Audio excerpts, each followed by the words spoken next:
Hi, welcome to Squawking 1200. After much fuss and messing around, I turned Windows after I restarted. I turned Windows Defender back off.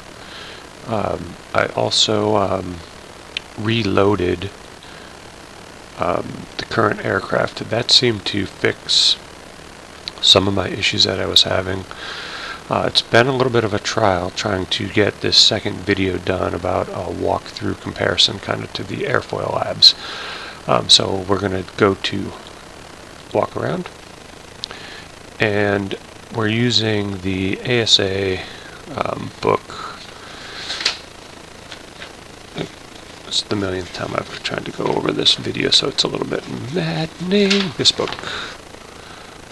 Visual Flight References for High-Winged Aircraft, or Visual Flight Maneuvers Handbook for High-Winged Aircraft, more correctly.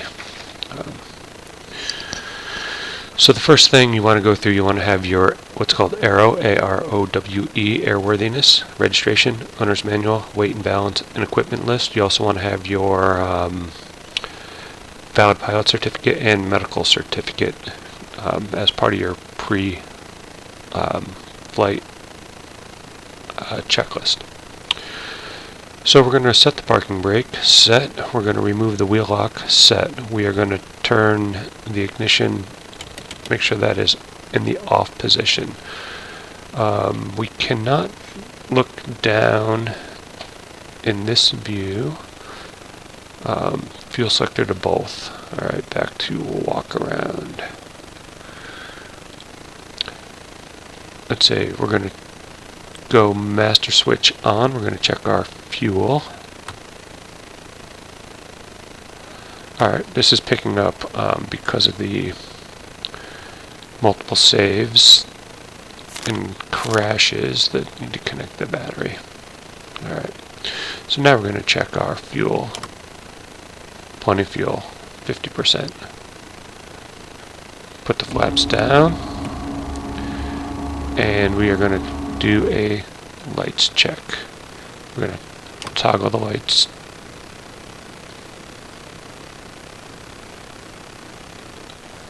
Nope, we're going to go back. We're going to go toggle lights. There we go. Everything's on. Beacon light, wingtip lights, strobe and nav light, landing, and taxi light. Check the same on the next side. Now that part is finished. Walk around. Lights check. Toggle lights off. Alright.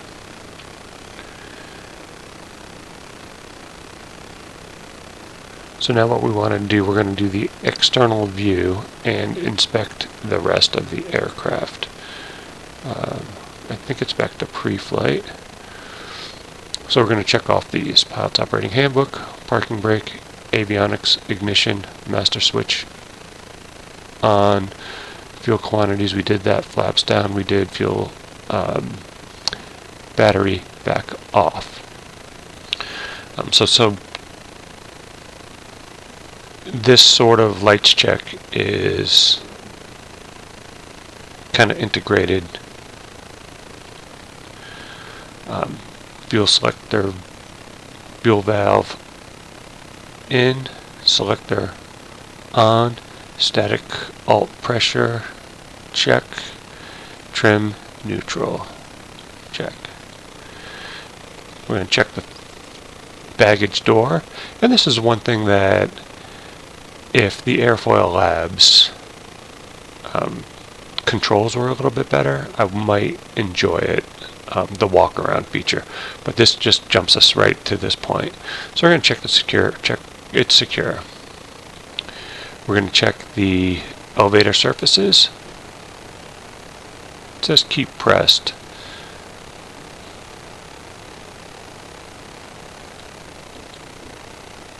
That doesn't seem in here. Check freedom of movement and security. Feels good. We're good. Toggle tie down. Check.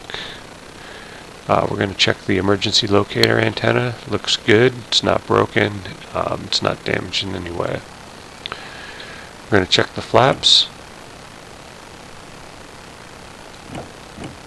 Check for security. Good. Ailerons. Good. We're going to check the tie down. We're going to check the fuel. This, again, another thing I like about the Airfoil Labs, it shows you the fuel drainage points. This just kind of tells you how much fuel you have, and there's no contamination. We're going to check the wheels, the tires, in the green. Looks good. We're going to check the oil color. Good. We're going to check 1, 2, and 3. The propeller and spinner, make sure there's no cracks, make sure it's secured, there's no visible damage. We're going to check the openings, and so this is the air induction, and this would be the heater air. Check, check. There's no birds, anything in there. We're going to check down here the oil cooler and the nose wheel. Checking the strut, make sure it has around 4 inches of movement, I believe, is what the checklist says. We're going to check on this side, fuel selector. We're going to check the pitot heat. This is something that I think when you do the light check and you have the battery on, the pitot would be on, and then you could see if it's warm to touch. We're going to check the lights, the stall warning. Back to this side, aileron. Flap on this side. And we're back to this tire and wheel. Check. That is the reality expansion Cessna. I did the X-Plane 11 default Cessna with the Simcoders reality expansion pack with the Preflight operations. So you can see, I think there is a difference in speed and graphic user interface compared to the Airfoil Labs. If the Airfoil Labs yoke thing, the walking, was better, I would give that a way bigger thumbs up, because it is way more detailed in which components that you actually check. I think it's a more thorough walk around. This is a lot more user intuitive, and the picture in the book, I don't know if you guys can see that,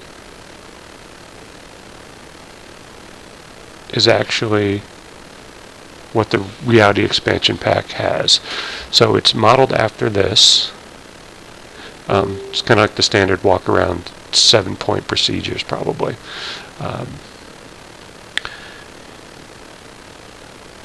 So I wish the Airfoil Labs had like click on spot 1, gave you that, and then you could mouse around and click on all the sources.